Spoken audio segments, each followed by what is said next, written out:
welcome back. Today we're reacting to ranking the greatest anime villains from weakest to strongest. This is done by CBR. You know how them lists go. So let's watch. Alright, let's be honest. While anime heroes are great and all, we watch action anime for the villains.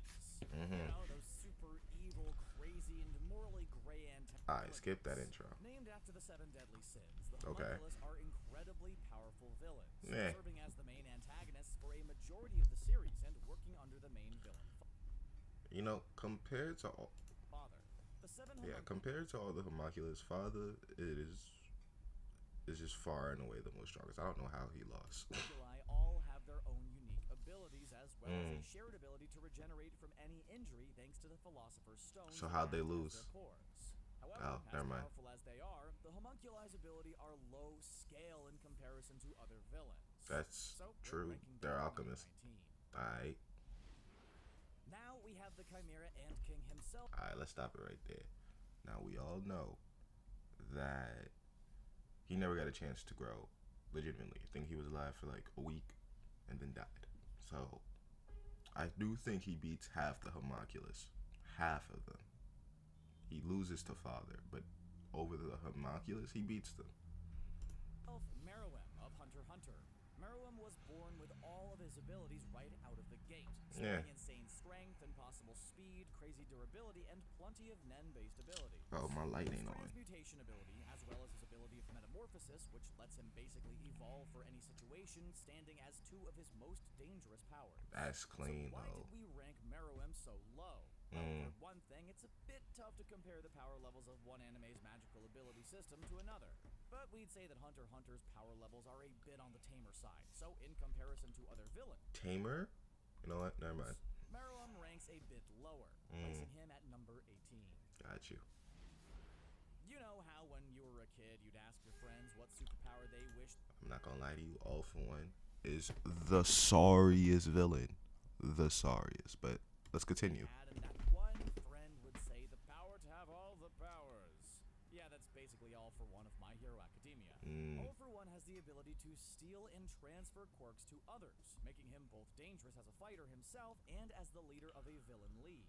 But we're focused on his individual. The villain league is sorry. I ain't gonna lie to you. They got Mojito, not Mojito. Dag, but that his thing really works like Mojito. I know you probably barely could see me, but it's alright. I'ma fix it. Let me see if I can reach over. Do that. Oh, that's what causes that static. Oh. Okay. Well, now I understand. But okay, all right. So you're gonna have to deal with this lighting for now until I figure out an issue. All right. Strength, and with all the quirks he's stockpiled and all the combinations he's developed, All for One is easily the strongest villain in My Hero Academia. Easily. Next up, we have what we think is an interesting one. Vegeta. Specifically, Vegeta when he could still be considered a villain. Oh, okay. Vegeta's highest power level Because technically he was a villain, even to the Namek saga. Yeah. This time, Vegeta was still looking out for himself, even if it wasn't about power as much as it was surviving. So he was still looking out for himself. It's just he had family on. He still had a family during. He had a family during a couple of times, honestly. Oof. However, Vegeta's power as a villain is nothing compared to his current strength, which That's is why his villain era true, power especially in the is manga. at number 16. Mm. Bringing up the top 15, we have Father of Full Metal Alchemist Brotherhood. Father was once a weird. Excuse me. Let's fix that list. Vegeta beats the brakes off of Father. All right. Also, him and Miriam need to be a little bit closer. Weird black vapor thing in a flask that called himself a homunculus.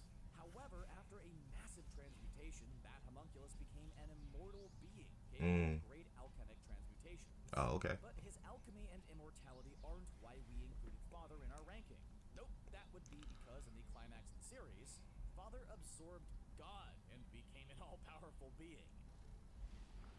It might might seem weird to rank a teenager with psychic powers higher than a dude who absorbed the power of God, but anyone who's seen Akira knows that Tetsuo Oshima is one of the strongest villains.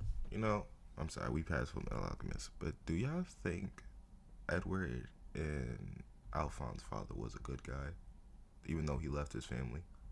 Because he had good intentions. He was part of the homunculi. That's what he did. An anime. Of course, he didn't start out as a villain. Oh. Just a bullied kid who eventually gained psychic powers. Okay. Powers that grew stronger and more out of control as the film's plot unfolded. In fact, it's arguable that Tetsuo is the strongest psychic in the film. Heck, even when his powers started to mutate him into a weird, giant baby monster thing, he was still a destructive force that outclasses everyone. I can't get demonetized. I'm not monetized. One of the biggest antagonists of Naruto is also one of its most over Vegeta. It's ranked from weakest to not who's the most iconic, but even then, Vegeta's more iconic as a over Vegeta. Whoever made this list needs to actually watch. We're talking about Obito Uchiha, one of the masterminds of the series. From his many I Sharingan do agree that he does beat Mariam and everyone in Full Metal Alchemist, but so does Vegeta, and Vegeta beats the brakes off of Obito. Once Obito sealed the Ten-Tails beast within him, he transformed into his most powerful form. Okay, that still don't beat Vegeta though. Grade 8 Vegeta? Are we forgetting? We must be forgetting who Vegeta is. That's the problem. They forget who Vegeta is.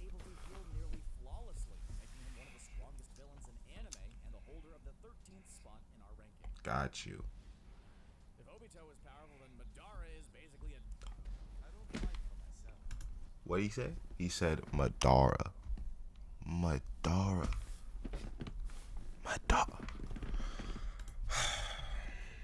About to turn this off. Nah, say his name again though. Say his name again though. In fact, Madara is so powerful that Obito pretend... I wish a person would show up to me and say, yo, you heard about Madara? He going crazy. Who is... Now you gotta have this conversation. Like, who is Madara? Oh, he just dropped an asteroid or meteor on you. Oh, Madara. Nah, it's Madara. Madara. Now you gotta have that one. I should make a list. No.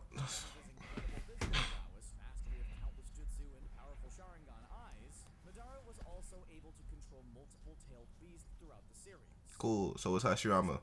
He just used brute strength.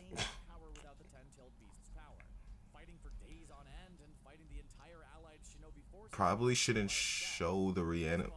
First of all, reanimation jutsu probably isn't the best example of power since he is dead, and the reanimation jutsu basically is, just it's just not a good feat to use. He could fight on endless days being reanimated. No, duh. That's the point.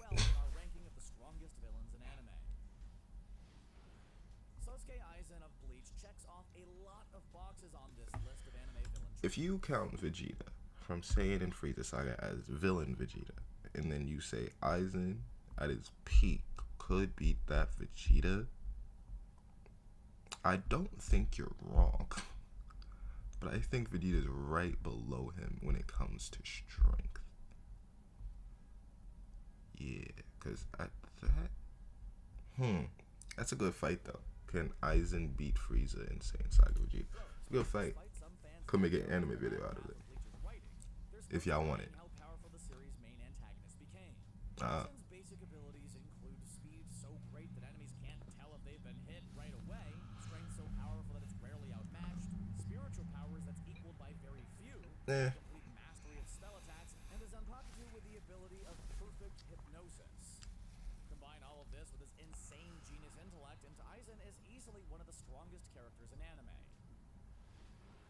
One of the coolest parts of One Piece is the fact that it incorporated Blackbeard into its lore.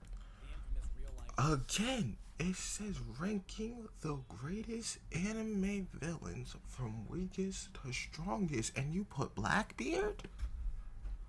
Pirate serves as a villain in This is a most wash. power, Wash. brings up the top 10. The reason we say this Why is he because top Blackbeard is 10? the only person in history known for having 2 devil fruit powers. What The is... first of them is the dark fruit, which gives Blackbeard the power to create waves of darkness that consume. Now, if you say strongest in the series, I guess at the strongest in the series, it'd be... I guess Blackbeard is the strongest villain, at least in One Piece right now, but Kainu... And Blackbeard's personality is really what keeps him at bay from fighting any of the stronger people. So, Everything near them. Blackbeard's second power was stolen from Whitebeard and is known as the Tremor fruit. It allows Blackbeard to create earth. look, either way, Whitebeard was going to die. He was either going to fall at the hands of sickness or fall from a not even from a Navy ship, because he would have just been chilling. Makes him tremors, which combined with his other powers makes Blackbeard the 10th strongest villain in our rankings. Cool.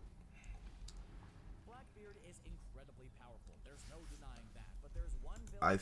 Those two will never fight, unfortunately. So you'll never know who is stronger, especially the way it would have been written, because of Blackbeard's personality. Blackbeard's personality is what kind of stops it. In One Piece, who definitely outmatches him. Yeah. Sakazuki. There are a number of factors that contribute to this. The first being that he has access to massive amounts of marine resources. So does Aoki. However, his physical abilities are also incredibly powerful. They aren't. As Alright. he displays superhuman strength, speed, and Also, it durability snowed with outside. his devil fruit It power, looked beautiful. which lets him turn his body into magma and shoot magma in massive waves. If all that wasn't enough to convince you that Sakazuki is the strongest villain in One Piece, then think about the fact that he was responsible for the death of Ace. Oh. Now we think that more than qualifies him for the number 9 spot. Bro put him in a donut, and Ace practically put himself in a pack. So, Kill la Kill is, in a word, weird, but that's just part.